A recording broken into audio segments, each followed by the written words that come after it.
បាទគូទី24គូពិសេសបាទក្តាមប្រៃបាទក្តាមប្រៃនេះទទួលបានការឧបត្ថម្ភពីអាដាមបាទអភិបាលខេត្តកំពង់ឆ្នាំងនិងលោកស្នងការបាទដែលមកចូលរួមការបណ្ណាំងនៅក្រុងតាខ្មៅបាទយើងឃើញហើយក្តាមប្រៃគឺជាឈ្មោះទូកដ៏ល្បីហើយដែលមកពីយូរលងហើយបាទយូរលងណាស់មកហើយតាំងពីចាប់ដើមអ៊ំតាំងពីឆ្នាំបាទចាប់ដើមពីកៅផ្លែណោះបាទយើងឃើញហើយបាទក្តាមឈ្មោះរហូតបាទខ្សែទឹកខាងក្នុងបាទចំណុះ73នាក់មកពីខេត្តកំពង់ឆ្នាំងចំណែកឯខ្សែទឹកខាងក្រៅមហានីក្រូតដែលចូលសែនជ័យបាទអូសិតតែទូកខ្លាំងហើយប្រេតបងមកមុខកពូលបាទយើងឃើញហើយមហានីក្រូតនេះនាំមុខបន្តិចបន្តួចទេបាទឯកសណ្ឋានពណ៌ស្លាទុំចុងចង្វាពណ៌សក្តាមប្រៃអានេះបាទពណ៌ខៀវបាទចាស់តែម្ដងហើយឥឡូវនេះកំពុងតែចាក់យោងបាទយើងឃើញថាឆ្លងផុតនៅកំពាន់ទី2ឲ្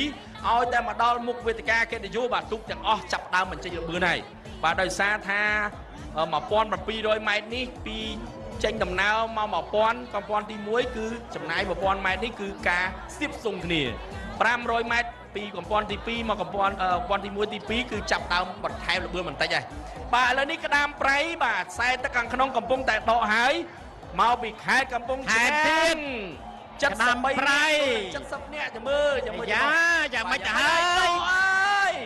បាទឯកឧត្តមបាលប្រហែលជាកំពុងតែមើលតាមការផ្សាយព័ត៌មានទូជាតិបាទស្គរជ័យខ្សែទឹកខាងក្រៅ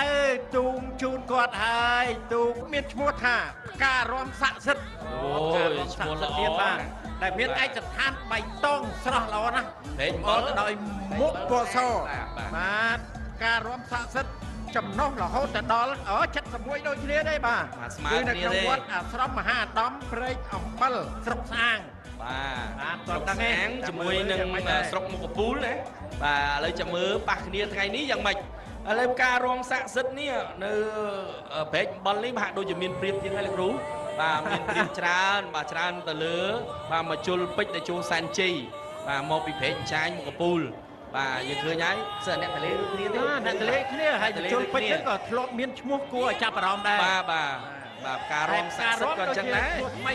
បាទឈ្មោះថ្មីតែឥឡូវនេះអត់ថ្មីទេបងប្អូនយើងអ្នកស្អាងយ៉ាងម៉េចហើយបាទអ្នកស្អាងសបោសាច់ពៅអ្នកស្អាងណាហើយពៅក៏ច្រើនបាទទឹកពៅផ្អែមដែរពៅក៏ផ្អែមដែរបាទបន្លែតែលបឿនឥឡូវនេះក៏ជាផ្អែមដែរបាទលបឿនលឿនណាមុខពណ៌លឿងខ្ចីបាទគាត់ដូចជា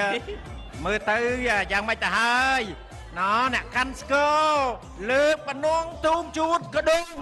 បាទនៅពេលនេះថាខ្សែទឹកខាងក្រៅផ្ការំឥឡូវនេះជ័យជំនះកំពុងតែរំជូនហើយគឺផ្ការំស័ក្តិសិទ្ធិដែលទទួលជ័យជំនះទៅលើមជុលពេជ្រដែលចូលសែនជ័យនៅជើងទី1